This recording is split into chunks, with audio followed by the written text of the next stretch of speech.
नमस्कार, KP news 24/7 में आपका स्वागत है। मैं हूं अश्विनी आपके साथ। चलिए शुरू करते हैं आज के खबरों का सिलसिला। उससे पहले एक नजर आज के मुख्य समाचारों पर डालते हैं। बीदर जिला कलेक्टर शिल्पा शर्मा और जिला पंचायत मुख्य कार्यपालन अधिकारी डॉक्टर गिरीश बडोले ने आज बसवा कल्याण तालुके में विभिन्न स्थानों का दौरा किया।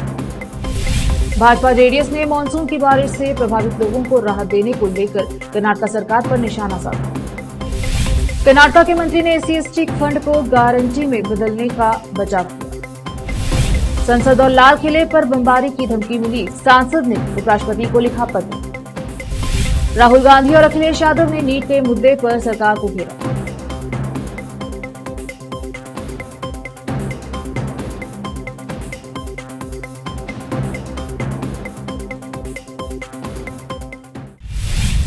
समाचारों का सिलसिला शुरू करते हुए देखते हैं समाचार विस्तार से। बीदर जिला कलेक्टर शिल्पा शर्मा और जिला पंचायत मुख्य कार्यपालन अधिकारी डॉक्टर गिरीश बडोले ने आज बसवा कल्याण तालुके के विभिन्न स्थानों का दौरा किया और निरीक्षण किया।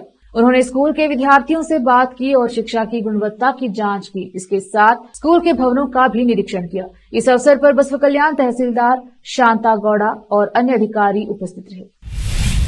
बीदर जिले में पिछले एक सप्ताह से लगातार हो रही बारिश के कारण औराद तालुके में कुल 5 घर आंशिक रूप से क्षतिग्रस्त हुए हैं।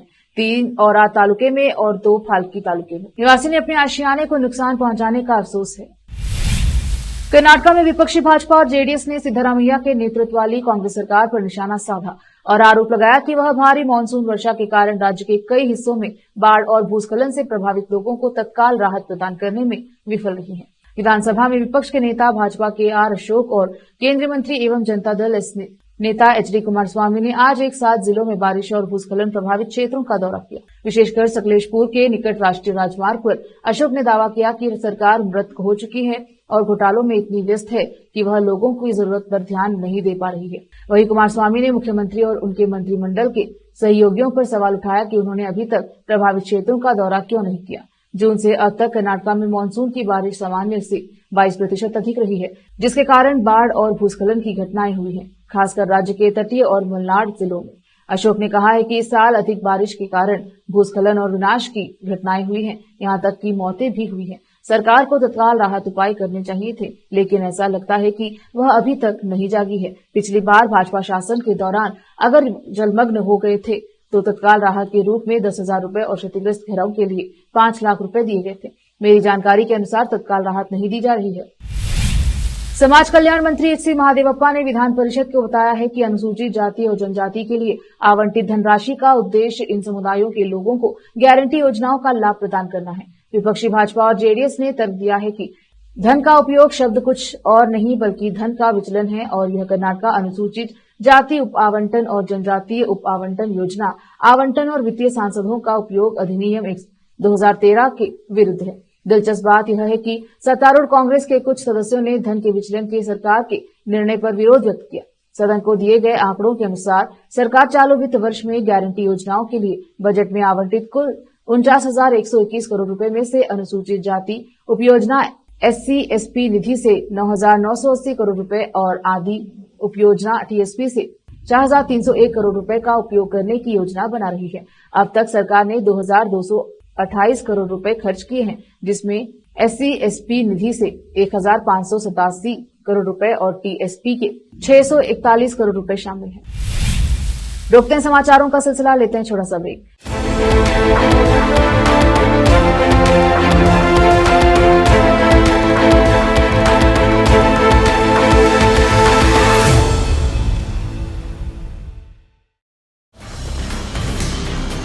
हिंदुस्तान के हर कोने में हम हैं मौजूद।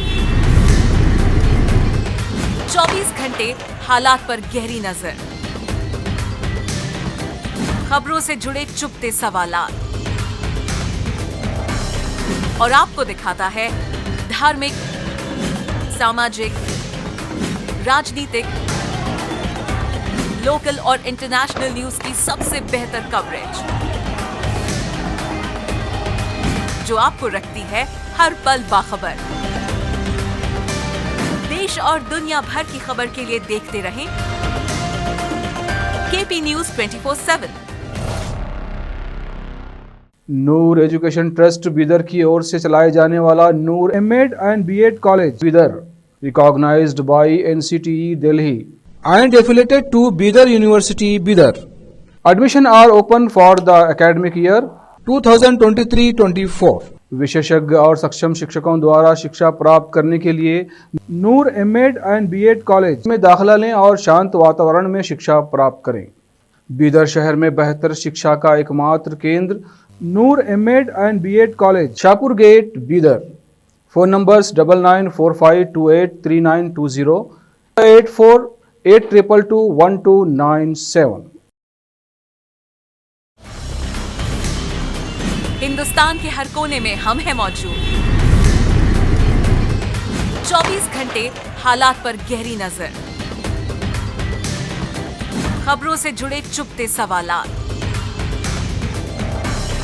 और आपको दिखाता है धार्मिक, सामाजिक, राजनीतिक, लोकल और इंटरनेशनल न्यूज की सबसे बेहतर कवरेज, जो आपको रखती है हर पल बाखबर। देश और दुनिया भर की खबर के लिए देखते रहें केपी न्यूज 24/7।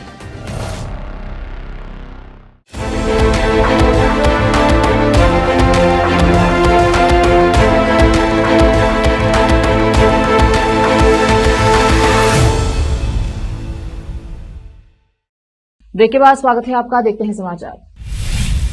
राज्यसभा में सीपीआईएम के सांसद वी शिवदासन ने हैरान कर देने वाला दावा किया है। सांसद ने बताया है कि उन्हें एक धमकी भरा फोन कॉल आया है, जिसमें सांसद और लाल किले पर बमबारी की धमकी दी गई है। धमकी देने वाले ने खुद को आतंकी संगठन सिख फॉर जस्टिस से जुड़ा हुआ बताया। इस पूरी घटना को लेकर राज्यसभा सांसद शिवदासन ने उपराष्ट्रपति जगदीप धनखड़ को पत्र भी लिखा है। आइए जानते हैं पूरा मामला। उपराष्ट्रपति धनखड़ को लिखे गए पत्र में सांसद ने लिखा है कि सिक्स फॉर जस्टिस से जुड़े होने का दावा करने वाले ने एक धमकी भरा फोन किया। 21 जुलाई को रात 11:30 बजे धमकी भरा कॉल आया और कहा गया कि वे खालिस्तानी रेफरेंडम में के संदेश के साथ संसद भवन से लेकर लाल किले तक के क्षेत्र में बमबारी करेंगे। सांसद के अनुसार फोन करने वाले ने दावा किया है कि भारतीय शासकों की आंखों और कान खोलने के लिए वे ऐसा करेंगे। फोन करवाने वाले ने शिवदासन से कहा है कि यदि आप इसका अनुभव नहीं करना चाहते हैं तो घर पर रहें। फोन करने वाले ने खालिस्तानी आतंकी गुरपतवंत सिंह पन्नू का भी नाम लिया है। राज्यसभा में सीपीआईएम के सांसद वी शिवदासन ने बताया कि उन्हें यह धमकी भरा कॉल तब आया जब वह सांसद ए रहीम के साथ IGI एयरपोर्ट लाउंज में थे। सांसद ने बताया कि उन्होंने इस मामले में नई दिल्ली जिले के प्रभारी डीसीपी को सूचित कर दिया है और एक आधिकारिक शिकायत दर्ज कराई है। सांसद ने उपराष्ट्रपति से अनुरोध किया कि कृपया मामले का संज्ञान ले और आवश्यक आगे की कार्यवाही करें। सोमवार से संसद के मानसून सत्र की शुरुआत हो चुकी है। सत्र की शुरुआत से ही एक बार फिर से नीट पेपर लीक के मुद्दे पर हंगामा शुरू हो गया है। आपको बता दें कि सुप्रीम कोर्ट में भी इस मामले पर सुनवाई जारी है। लोकसभा में विपक्ष के नेता राहुल गांधी और सपा सांसद अखिलेश यादव ने नीट पेपर लीक के मुद्दे पर सरकार को घेरा है। वहीं शिक्षा मंत्री धर्मेंद्र प्रधान ने भी जवाब दिया है। आइए जानते हैं कि नेताओं ने संसद में क्या कुछ कहा। कांग्रेस सांसद और लोकसभा में विपक्ष के नेता राहुल गांधी ने नीट का मुद्दा उठाते हुए कहा कि पूरे देश के सामने ये स्पष्ट है कि हमारी परीक्षा प्रणाली में बहुत गंभीर समस्या है। ये सिर्फ नीट नहीं बल्कि सभी प्रमुख परीक्षाओं में है। राहुल गांधी ने कहा कि शिक्षा मंत्री धर्मेंद्र प्रधान खुद को छोड़कर सभी को दोषी ठहराया है। राहुल गांधी ने कहा कि जो कुछ भी हो रहा है शिक्षा मंत्री उसके बुनियादी सिद्धांतों को नहीं समझ रहे हैं। अब केंद्रीय कर्मचारी भी राष्ट्रीय स्वयंसेवक संघ के कार्यक्रम में हिस्सा ले सकते हैं। केंद्रीय कर्मचारियों पर लगी पाबंदी की आरएसएस के कार्यक्रमों में हिस्सा नहीं बन सकते अब हट गई है। आरएसएस के शताब्दी वर्ष में केंद्र सरकार द्वारा यह तोहफा माना जा रहा है। केंद्र सरकार के अधीनस्थ कर्मचारी जो संघ के स्वयंसेवक के कार्यक्रम में शामिल होना चाहते थे, पाबंदियों की वजह से उसमें शामिल नहीं हो सकते हैं। इन पाबंदियों को हटाने की वजह से निश्चित तौर पर उनके अंदर एक खुशी का माहौल है। अब उस पर लगी पाबंदी हटा ली गई है। केंद्र सरकार ने राष्ट्रीय स्वयंसेवक संघ के कार्यक्रमों में केंद्रीय कर्मचारियों के शामिल होने पर लगी 58 साल पुरानी रोक हटा दी है। इस आदेश में केंद्र सरकार द्वारा 1966, 1970 और 1980 के उन आदेशों में संशोधन किया गया जिनमें कुछ अन्य संस्थानों के साथ साथ आरएसएस की शाखाओं और अन्य गतिविधियों में शामिल होने पर सरकारी कर्मचारियों को कार्रवाई दंडात्मक प्रावधान लागू किए हुए थे। वक्त एक और छोटे से ब्रेक का, जल्द लौटेंगे ब्रेक के बाद।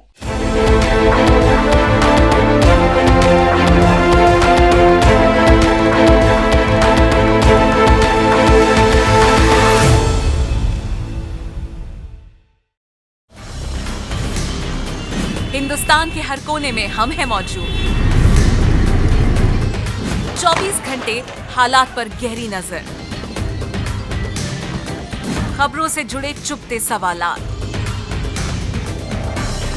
और आपको दिखाता है धार्मिक, सामाजिक, राजनीतिक, लोकल और इंटरनेशनल न्यूज की सबसे बेहतर कवरेज, जो आपको रखती है हर पल बाखबर। देश और दुनिया भर की खबर के लिए देखते रहें KP news 24/7।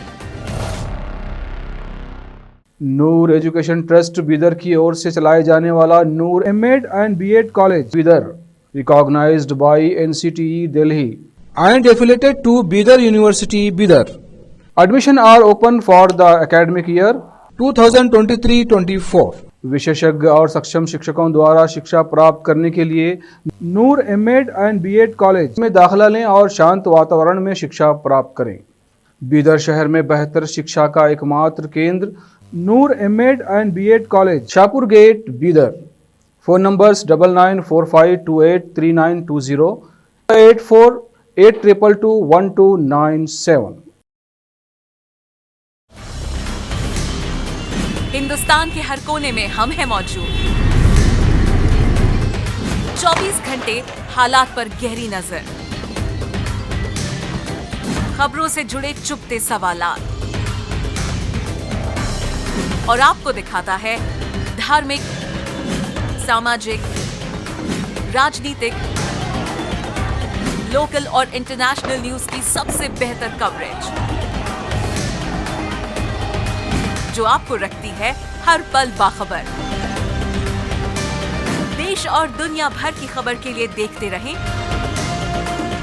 KP news 24/7।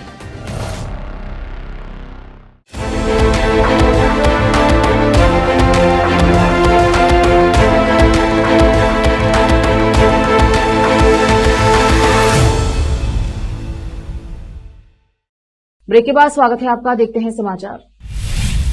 Congress नेता राहुल गांधी को पार्टी के दिग्गज नेता एवं केरल के पूर्व मुख्यमंत्री दिवंगत ओवन चांडी की याद में स्थापित ओवन चांडी लोक सेवक पुरस्कार के लिए चुना गया।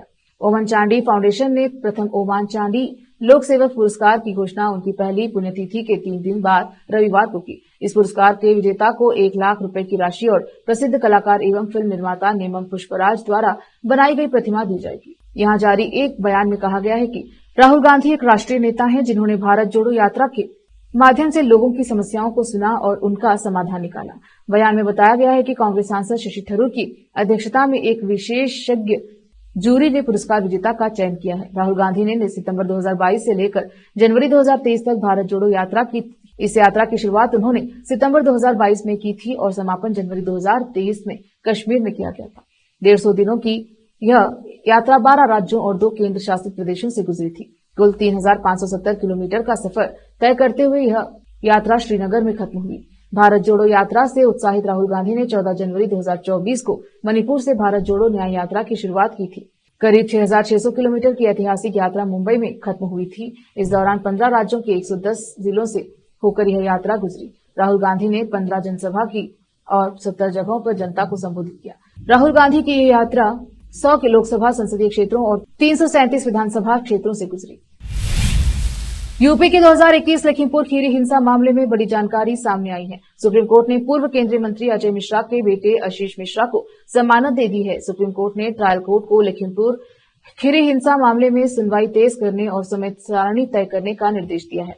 3 अक्टूबर 2021 को लखीमपुर खीरी जिले के तिकुनिया में उस समय हिंसक भड़क गई जब किसान उप मुख्यमंत्री केशव प्रसाद मौर्य के उस क्षेत्र में दौरे का विरोध कर रहे हैं। इस हिंसा में 8 लोग मारे गए थे। प्राथमिकी के मुताबिक एक एसयूवी द्वारा 4 किसानों को कुचल दिया गया जिसमें आशीष मिश्रा बैठे थे। इस घटना के बाद एसयूवी ने चालक और 2 भाजपा कार्यकर्ताओं को आक्रोशित किसानों द्वारा पीट कर मार दिया गया था। उस हिंसा में एक पत्रकार की भी मौत हुई थी। आशीष मिश्रा को 9 अक्टूबर 2021 को गिरफ्तार किया गया था और हाईकोर्ट के आदेश के बाद 15 फरवरी 2022 को रिहा किया गया था। हालांकि 18 अप्रैल 2022 को सुप्रीम कोर्ट द्वारा जमानत रद्द किए जाने के बाद 24 अप्रैल 2022 को आशीष मिश्रा ने सरेंडर कर दिया था। आशीष मिश्रा ने हाईकोर्ट के आदेश को सुप्रीम कोर्ट में चुनौती दी थी। बागेश्वर धाम में भी दुकानदारों को अपनी दुकान के बाहर नेम प्लेट लगानी पड़ेगी, जिसमें इस बात का जिक्र इजराइल और हमास के बीच जंग जारी है। जंग की वजह से गाजा पूरी तरह से तबाह हो चुकी है। लोगों को ना तो खाना मिल रहा है और ना ही पीने के लिए पानी। जंग की वजह से सबसे बुरा हाल महिलाओं और बच्चों का है। गाजा में इजराइल के हमले लगातार जारी है। इसी बीच गाजा में इजराइल की तरफ से किए गए ताजा हवाई हमलों में महिलाओं और बच्चों सहित कम से कम 15 लोगों की मौत हुई है। अस्पताल के अधिकारियों ने इस बारे में जानकारी दी है। इजराइल की तरफ से यह नवीनतम हमला ऐसे समय में किया गया है जब इजराइल के प्रधानमंत्री बेंजामिन नेतन्याहू सोमवार को अमेरिका के लिए रवाना होंगे, जहां वह अमेरिकी राष्ट्रपति जो बाइडेन से मुलाकात करेंगे। इस दौरान नेतन्याहू अमेरिकी संसद को संबोधित करते हुए हमास के खिलाफ 9 महीने से जारी युद्ध के लिए अपना पक्ष रखेंगे, जबकि संघर्ष विराम वार्ता जारी रहेगी। फिर से एक नजर आज के मुख्य समाचारों पर। बीदर जिला कलेक्टर शिल्पा शर्मा और जिला पंचायत मुख्य कार्यपालन अधिकारी डॉक्टर गिरीश बडोले ने आज बसवा कल्याण तालुके में विभिन्न स्थानों का दौरा किया।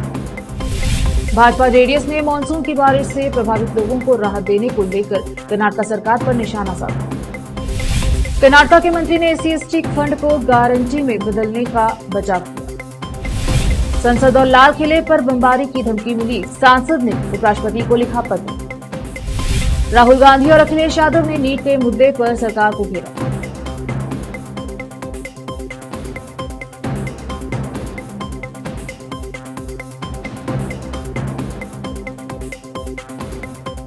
केपी न्यूज के बुलेटिन में अब तक के लिए इतना ही। देखते रहिए केपी न्यूज 24/7। धन्यवाद।